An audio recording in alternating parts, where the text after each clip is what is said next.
Hi everyone! So, itour ko kayo sa bahay namin dati bago ko napagawa yung bahay because of Live God. So yan, let's go. Sa lahat po pala nang nagtatanong kung kailan ako nakapag-start kay Live God, nag-start po ako nung last year, April 2023. Okay, and ito po yung bahay namin after Yolanda 2013, no? Yolanda, yung Super Typhoon Yolanda. And by the way, I'm from Leyte, La Paz, Leyte po ako.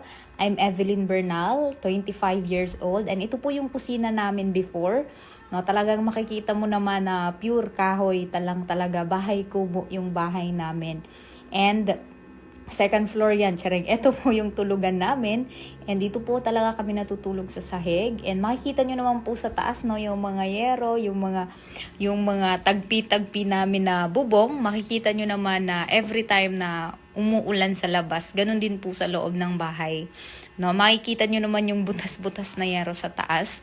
No, kaya nung time po na yan, na ganyan na po palagi yung nakikita ko. Nangarap po ako ng sobrang laki.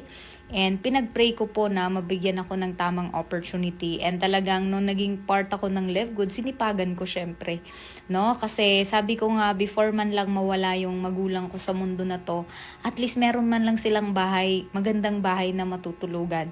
No? But sad to say, nanay na lang yung kasama namin ngayon. Kaya kami, sobrang nagsisipag kasi sabi ko sa sarili ko na hindi ako papayag na yung magulang namin hindi man lang makaranas ng magandang buhay. So, eto na nga, sinisira na nga yung bahay namin. Yan po yung kuya ko and member din po yan sa Live Good.